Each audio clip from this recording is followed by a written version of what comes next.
پچھلی ویڈیو میں ہم نے آپ کو بتایا تھا کہ یوسف علیہ السلام کو ان کے بھائی کنویں میں پھینک دیتے ہیں اور روتے ہوئے گھر پر آتے ہیں اور حضرت یعقوب علیہ السلام سے یعنی اپنے والد سے کہتے ہیں کہ یوسف کو بھیڑیے کھا گئے ہیں۔ دوستو اب بات کرتے ہیں کہ حضرت یوسف علیہ السلام کو کنویں میں سے کیسے نکالا گیا اور زلیخا ان پہ کیسے عاشق ہوتی ہے۔ ہوا یہ کہ یوسف علیہ السلام کو ان کے بھائیوں نے جس کنویں میں پھینکا تھا، اتفاق یہ ہوا کہ ایک قافلہ اس کنویں کے پاس سے نکل کر جا رہا تھا۔ یہ قافلہ شام سے مصر جا رہا تھا، لیکن راستے میں یہ قافلہ بھٹک گیا اور جس میدان میں یہ کنواں تھا جہاں پر کوئی آبادی نہیں تھی، یہاں پر رک گیا۔ اس قافلے کا ایک آدمی جس کو پانی کی ذمہ داری تھی کہ وہ لوگوں کا پانی کا انتظام کرے اور قافلے والوں کو پانی پلائے، یہ آدمی کنویں کے پاس پانی نکالنے کے لیے جاتا ہے۔ جیسے ہی یہ کنویں میں ڈول پھینکتا ہے تو اس ڈول کے اندر حضرت یوسف علیہ السلام بیٹھ کر آ جاتے ہیں۔ جو پانی نکالنے والا دیکھتا ہے کہ اس ڈول کے اندر ایک خوبصورت بچہ ہے تو وہ چلا چلا کر بولتا ہے کہ دیکھو قافلے والو، ایک بہت چھوٹی عمر کا اور بہت خوبصورت بچہ اس کنویں میں سے نکلا ہے۔ سارے قافلے والے حاضر ہو جاتے ہیں۔ قافلے والوں نے حضرت یوسف علیہ السلام کو شہر لے جا کر بہت ہی کم قیمت میں بطور غلام بیچ دیا۔ اس زمانے کے اندر غلام کا رواج ہوا کرتا تھا، اس لیے حضرت یوسف علیہ السلام کو بھی غلام کی طرح بیچ دیا گیا۔ لیکن جب مارکیٹ میں یوسف علیہ السلام کا چرچا ہوا کہ ایک خوبصورت بچہ ہے جو کہ بہت کم عمر کا ہے اور بطور غلام کے لوگ باغ یوسف علیہ السلام کو بہت مہنگی قیمتوں میں خریدنے کے لیے تیار ہو گئے، یہاں تک کہ یوسف علیہ السلام کو ترازو کے ایک پلڑے میں رکھ کر اور دوسرے پلڑے میں سونا رکھ کر تولا گیا، یعنی یہ حضرت یوسف علیہ السلام کی قیمت تھی۔ یہ دولت مصر کے بادشاہ کو حاصل ہو گئی، یعنی مصر کے بادشاہ نے حضرت یوسف علیہ السلام کو اتنی مہنگی قیمت میں خرید لیا۔ ہوا یہ کہ یوسف علیہ السلام کو مصر کے بادشاہ نے اپنا غلام مقرر کر لیا۔ یوسف علیہ السلام کے اوپر کیا بیت رہی تھی یہ حضرت یوسف علیہ السلام ہی جانتے ہیں۔ دوستو ایک تو بچپن ہی میں حضرت یوسف علیہ السلام کی والدہ کا انتقال ہو گیا تھا، دوسرا بھائیوں نے بچپن ہی میں اتنی بڑی بے وفائی کی، جو باپ کی طرف سے محبت ملا کرتی تھی وہ بھی اب ختم ہو گئی تھی۔ یوسف علیہ السلام کے اوپر کیا بیت رہی تھی اس کا اندازہ لگانا بھی مشکل ہے۔ دوستو حضرت یوسف علیہ السلام بہت ہی زیادہ خوبصورت انسان تھے۔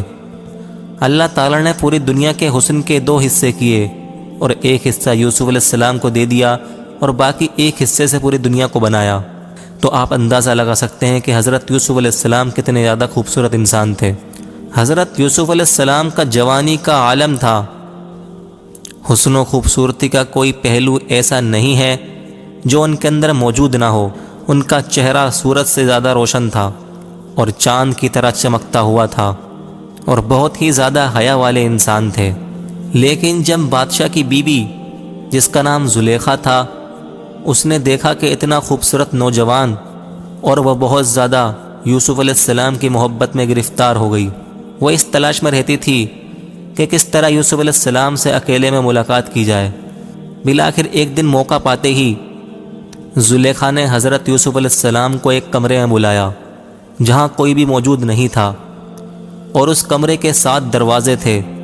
زلیخا نے ان 7 دروازوں کو بند کیا اور یوسف علیہ السلام سے کہا کہ آؤ میرے پاس۔ لیکن اللہ تعالیٰ نے یوسف علیہ السلام کو نبی بنایا تھا اور نبی معصوم ہوتا ہے، لیکن یوسف علیہ السلام نے اس سے کہا کہ اللہ کی پناہ، کیا تم مجھے ایسے کام کے لیے دعوت دیتی ہو کہ جس سے میرا اللہ ناراض ہو جائے گا؟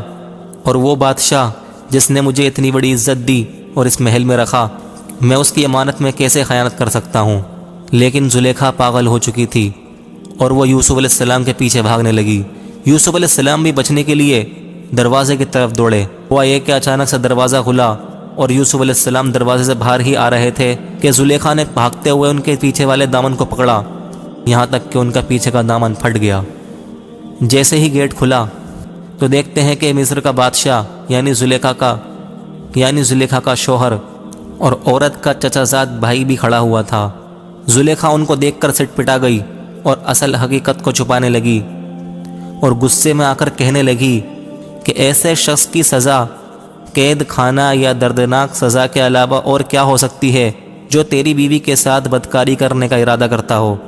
حضرت یوسف علیہ السلام نے اس کے مکر و فریب کو سنا تو فرمایا یہ اس کا بہتان ہے، اصل حقیقت یہ ہے کہ خود اس نے میرے ساتھ بدکاری کرنے کا ارادہ کیا تھا، مگر میں نے اس کی بات کو بالکل نہیں مانا اور میں بھاگ کر باہر نکلنے لگا، اور یہ بھی میرا پیچھا کرتے کرتے بھاگنے لگی، اور اتفاق سے سامنے سے آپ اس کو نظر آ گئے، اس لیے یہ جھوٹ بول رہی ہے۔ دوستو، اس کی بیوی کا چچا زاد بھائی بہت ذہین تھا۔ اس نے بادشاہ سے کہا کہ اگر یوسف علیہ السلام کا دامن آگے سے پھٹا ہوا ہے تو اس کا مطلب یوسف علیہ السلام جھوٹے ہیں اور زلیخا سچی ہے، لیکن اگر ان کا دامن پیچھے سے پھٹا ہوا ہے تو پھر زلیخا جھوٹی ہے، کیونکہ وہ ان کے پیچھے بھاگی ہوگی اور یوسف علیہ السلام سچے ہیں۔ اور یہ بات تو سبوں کو ظاہری طور پر دکھ رہی تھی کہ ان کا دامن پیچھے سے پھٹا ہوا تھا۔ یہ بات سن کر جب بادشاہ نے یوسف علیہ السلام کا دامن دیکھا تو وہ واقعی میں پیچھے سے پھٹا ہوا تھا، اور وہ سمجھ گیا کہ زلیخا جھوٹ بول رہی ہے اور یوسف علیہ السلام سچ کہہ رہے ہیں۔ اور زلیخا بھی اب بہت گھبرا گئی تھی اور وہ سمجھ گئی تھی کہ اس کا راز کھل چکا ہے۔ بادشاہ سمجھ چکا تھا کہ غلطی یوسف علیہ السلام کی نہیں ہے، لیکن اپنی عزت و ناموس کے خاطر معاملہ کو ختم کرتے ہوئے کہا، یوسف تم سچے ہو اور اس عورت کے معاملے سے تم درگزر کرو اور اس کو یہیں ختم کر دو۔ اور اپنی بیوی یعنی زلیخا سے کہا کہ یہ سب تیرا مکر و فریب ہے، اور تم عورتوں کا مکر و فریب بہت ہی بڑا ہوتا ہے، تو ہی خطا کار ہے۔ دوستو، ویسے تو بادشاہ نے اس معاملے کو یہیں ختم کر دیا تھا تاکہ اس کی بدنامی نہ ہو، مگر بات پوشیدہ نہ رہ سکی، اور دھیرے دھیرے خاندانوں کی عورتوں میں یہ چرچا ہونے لگی کہ مصر کے بادشاہ کی بیوی کس قدر بے حیا ہے کہ اپنے غلام پر ہی فدا ہو گئی۔ اتنے بڑے مرتبے کی عورت اور ایک غلام سے غلط کام کرنے کا ارادہ کرتی ہے۔ آہستہ آہستہ ان طعنوں کی خبر زلیخا کو بھی پہنچ گئی۔ پھر اس نے یہ ارادہ کیا کہ کسی طرح اپنی عزت کو بچایا جائے اور ان عورتوں کو بھی دکھایا جائے کہ یوسف علیہ السلام واقعی میں اتنے خوبصورت ہیں کہ ان پر ہر کوئی فدا ہو سکتا ہے۔ اس نے خاندان اور اپنے شہر کی عورتوں کو کھانے کی دعوت دی، اور جب عورتیں کھانا کھانے کے لیے دسترخوان پر بیٹھ گئیں اور جب عورتوں نے سبزی یا گوشت وغیرہ کاٹنے کے لیے چھریاں ہاتھ میں لیں تو زلیخا نے حضرت یوسف علیہ السلام کو یہ حکم دیا کہ وہ کمرے سے باہر آئیں۔ حضرت یوسف علیہ السلام اپنی مالکہ یعنی زلیخا کے حکم سے باہر نکلے تو جتنی بھی عورتیں چھری سے گوشت یا سبزیاں کاٹ رہی تھیں انہوں کی نگاہ حضرت یوسف علیہ السلام پر پڑی۔ جیسے ہی انہوں کی نگاہ حضرت یوسف علیہ السلام پر پڑی تو وہ حضرت یوسف علیہ السلام کو ہی دیکھتی رہ گئیں، اور انہیں پتہ ہی نہ لگا کہ وہ چھری گوشت یا سبزی پر نہیں بلکہ اپنے ہاتھوں پر ہی چلا رہی تھی، اور اس طریقے سے ان کے ہاتھ ہی کٹ گئے، اور کہنے لگی کہ یہ تو بہت ہی خوبصورت انسان ہے، اور یہ کوئی انسان نہیں بلکہ نور کا پتلا ہے یا کوئی فرشتہ ہے۔ زلیخا اسی انتظار میں تھی اور وہ بہت زیادہ خوش ہو گئی، اور اس نے کہا کہ دیکھا کہ جس کی وجہ سے تم مجھے تانے دے رہی تھی صرف میں ہی نہیں، تم عورتیں بھی اس پر فدا ہو گئیں۔ ان عورتوں کی مدہوشی کو دیکھ کر زلیخا کی اور زیادہ ہمت بڑھ گئی، اور اب اس نے کہا کہ میں اسے اب بدکاری کی دعوت دوں گی، یا تو وہ بدکاری کرے گا یا پھر اس کو قید خانے میں ڈلوا دوں گی۔